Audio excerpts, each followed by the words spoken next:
a sudden, I found myself in love with the world. So there was only one thing that I could do, was ding-a-ding-dang, my dang-along-ling-long.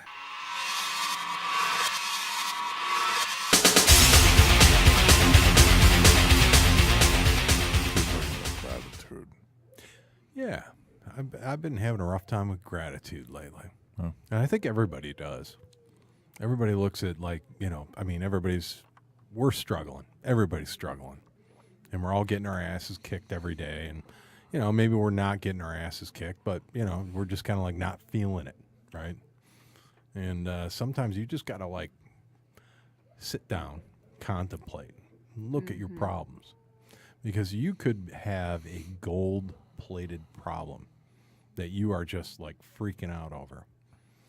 And I got people in my life. They're looking at way worse things than I've ever had to endure. And I look at what they're doing. I won't go into the details right now, but and when you see those things happen in other people, it's it kind of makes you appreciate. You have to think about, okay, hey, you know what? My life isn't so bad. I don't know if I have. It's not to say that everybody's got their own situation. I don't think that I've had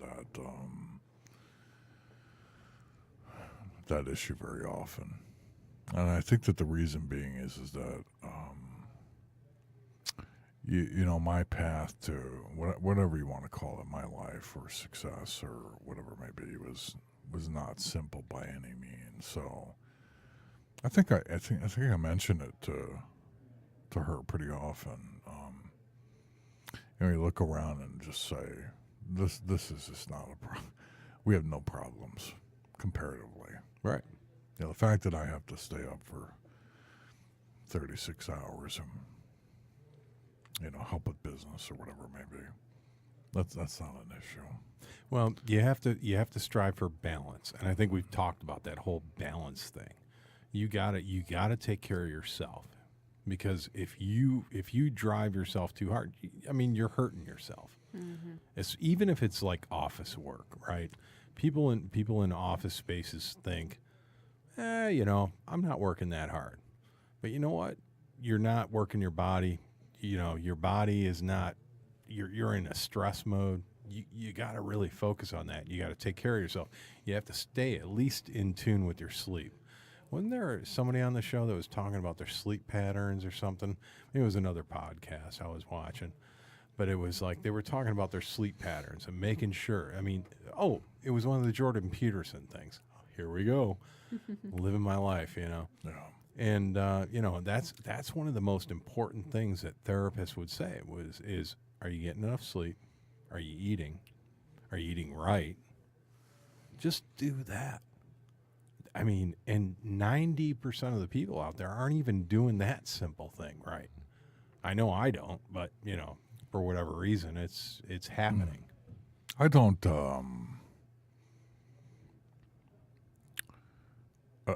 I don't think we're going to disagree on this topic, but I think that the majority of the people might take it slightly differently. I don't buy into the mantra of work-life balance. So, I've got hundreds of employees, and when I'm interviewing or whatever it may be, a lot of people talk about work-life balance. Mm-hmm. Right. I'm not sure I agree with that concept either. More so in the last I've probably heard that more in the last 7 years than any time in my career. The reason that I don't is because I think that it should be synonymous, if you will, meaning there's no doubt that the majority of the people that are working for somebody else, right? Right. And therefore they distinguish those things indifferently, meaning that you've got work and then you've got life, the rest of your life, eating and shopping and taking care of yourself and whatever. Going home and sleeping. Getting the right amount of sleep and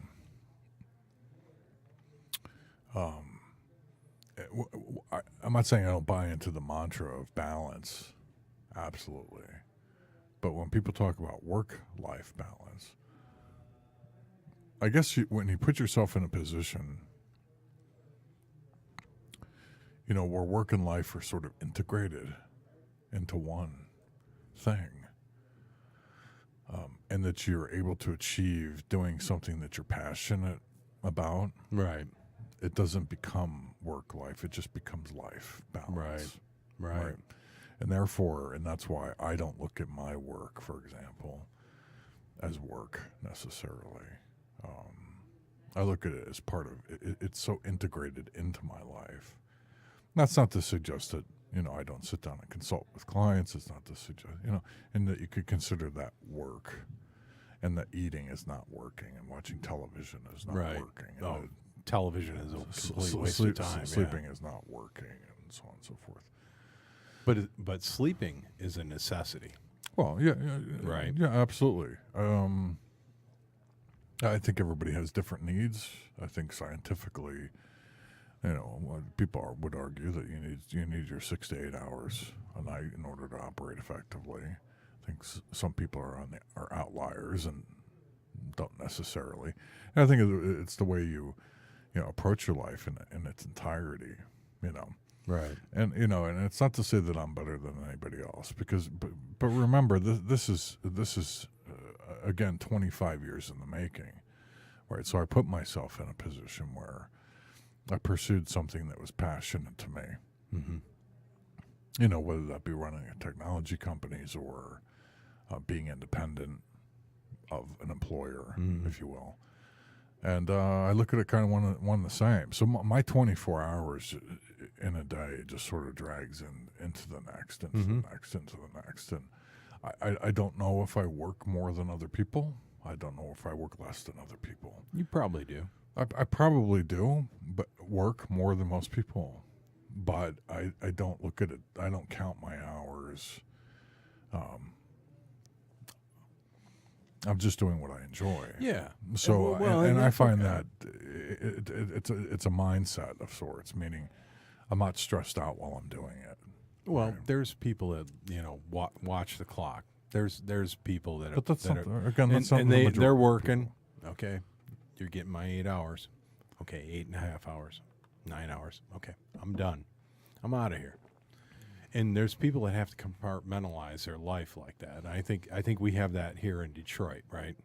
I think we grew up with the production line mentality, right? You're gonna kick it on the production line. You're gonna get it done, 8-10 hours. You're done. You're out.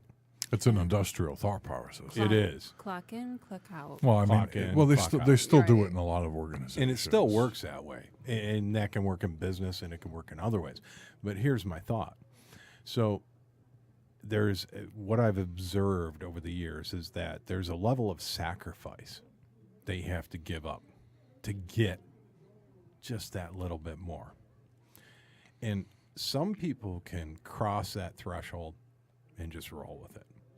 They can let work run through their life and still break away from it to the fact where it doesn't drive them crazy. There are some people, I'm kind of like this, where I'm in it. I don't even take a lunch. I barely break. I don't look at websites. I'm not doing all that crap. You got me for 8 hours. You got me for 8 hours. And when I'm done, I'm done. I'm not calling in. I'm not taking calls because I've done the other side of it. And I've had calls coming in 7, 8, 9, 10 at night. And it's like, wait, now I'm sacrificing time with my kids, time with my wife, cleaning the house, just doing basic stuff. So what is important to you? And you sometimes you have to sacrifice those things. But is it worth it? You do it. I think you do that a lot more in your early career than you do in your elder career, if you will. And that's why people don't want to hire people over 50, right? Well, because you've been through the ringer. You already did your time. I mean, you feel like you did your time. I did let's say, for example, in the technology business, let's say we go live, which is often, right? Oh, yeah. So if you're going to go live, everybody's on call over the weekend, the night, Friday night, Saturday, Sunday, for Monday prod, whatever it might be, right? Right. And you get the midnight call, you get the 3 a.m. call to make sure that the cadence is being done properly. You got the 6 a.m. call all weekend long, right? You've done that over and over and over and over again. And I'm not saying that at times I think you look back and you think to yourself, I really should have spent more time with my children, or I should have spent more time with doing good things for myself personally. I should have, should have. Hobby, self-development. Hobbies and so Yeah. forth, right? But and I know it's difficult for people to understand that the idea of not having what they would call a work-life balance, because I think that they've become. You had the age where work was work, and then there was no need to balance. There was no need to balance because the communication methods weren't there in order to have the need for balance Right. post 5 o'clock. You call me on my ringing phone where I got to dial numbers. That's a pain in the butt.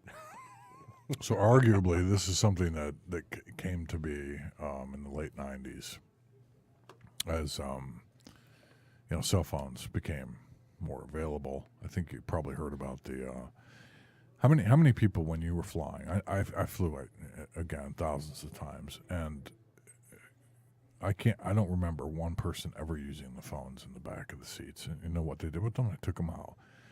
Because people looked at the flying time, for consultants in particular, as a way to get away. To be able to say, Give you a little break. to be able to say, listen, I'm on an airplane for the next 2-3 hours. You can't get hold of me. Right. In the late 90s, when cell phones became pervasive, and certainly as smartphones made it worse, come 2007, 2008, because now you got your email, I IM, text messaging, so on, and phone, all there. It's a 24-hour day. And I'm not sure it was necessarily the expectations of employers to say you need to work a 24-hour day. It's just that unspoken. it was just the ability was there now. Right. But you got to service the customer, and that's a hard thing, because if you care about the customer, if you have a work ethic and you want to do quality work, you want to be there for them. Well, I think that's why you started hearing more, and why I started hearing more about work-life balance the last 7 years. Yeah. In particular, 7 years going back to 2011, when 10, let's say, when smartphones were definitively more pervasive everywhere, right? And now your communication methods were infinite, and you're expected to be available all the time. Mm-hmm.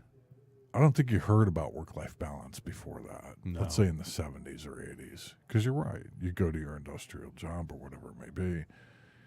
You punch in at 8 o'clock. You punch out at 5, and everybody goes home. You have dinner. Spend time with the family, so on and so forth. So it's not that I don't buy into balance. I just don't buy into the work-life portion of it. I think it's necessary for employers to understand that. I can tell you right now that I don't bother, my executive team generally to call in and say otherwise. Really? Generally after 5 o'clock. No, I do not. No. Oh, after 5. Oh. After 5. Okay, that's that. I do my best to cut it off at 5. Yeah, I do too. No, Yeah. I don't call them. I may email them, but I don't expect answers until the next morning. Right. And it's not because I don't want them to have equal passion for what they're doing. It's because I understand that they're not the employer. Right. They're the employee. Well, there's a big difference when you're dealing with the employee, and there's a dynamic there, and there may be a level of respect depending on the employer, right? But if you're dealing with the employee customer, customers have never-ending demands. They want everything now, yesterday, tomorrow, right away. I want a response by midnight. Unless something's down. So, I guess that's why we develop SLAs and response times. Well, and all that other service stuff, level right? agreements have come into play heavily, particularly on the infrastructure side, for uptime. A lot of that's been resolved by having, backups in cloud environments, right? But That's a good point. service level agreements are not what they were 5 years ago. Failover, high High availability. availability was a huge topic 5 years ago. Not so much anymore, right? Because Well, it's still that into- was the evolution of it, right? right. Yeah. It's still incorporated into the contracts. Yeah. Oh, yeah. We want first it was 2 nines, 3 nines, 4 nines. Now it's 5 nines. Yeah, we were asking for 5 nines. They were like, "Yeah, the best we can give you is 4 nines." Yeah. What's the difference? If you could do 4, you could do 5, you could do 6, you could do 7, you could do 8. I mean, basically, it's it's something under 100. It's enough downtime in order to do upgrades and patches. That's all you need. But even now, you can back up to a alternative environment, and it's not going to be a dev environment. They're going to have a secondary prod environment in the cloud where you can put yourself while you up. And that's why people like the cloud. But everybody's cheap, right? Nobody wants to spend that money on that. Well, a lot of the providers, such as Amazon, for example, right? If you want to, right? So you can borrow infrastructure temporarily. We're kind of getting a little off the gears here, but the point is that service level agreements are kind of a non-issue now for uptime nowadays. But it is for client availability for your clients. Oh, yeah. I can tell you right now that we don't pressure, and it's not because we don't have clients that don't have demands. I handle it a different way entirely through delegation and distribution, fairness within our organizations, and not put it on a single individual to say, look, you're the one that needs to be available 24 hours a day. Right. Because we're, particularly now, we're in a very competitive unemployment environment, right? And if you make people do things that they don't want to do, they're just going to up and go. Yeah. Oh, yeah. We don't have much choice at this moment. Yeah, that's true. Work-life balance, in principle, agree. I think that people should do their best to try to think of their work and their life as a single entity, meaning, yes, we have to do these pieces in order to make money. That's what you're there for. Right. Oh, absolutely. To provide. You're there to make money to provide for your family based on your cognizant abilities. Your cognitive abilities, meaning that's what you're providing is a service. Oh, yeah. Yeah, it could be anything. It could be anything from being a nurse to being a manufacturing to being a technologist to being a CEO. It doesn't make a difference. You're being paid specifically for your cognitive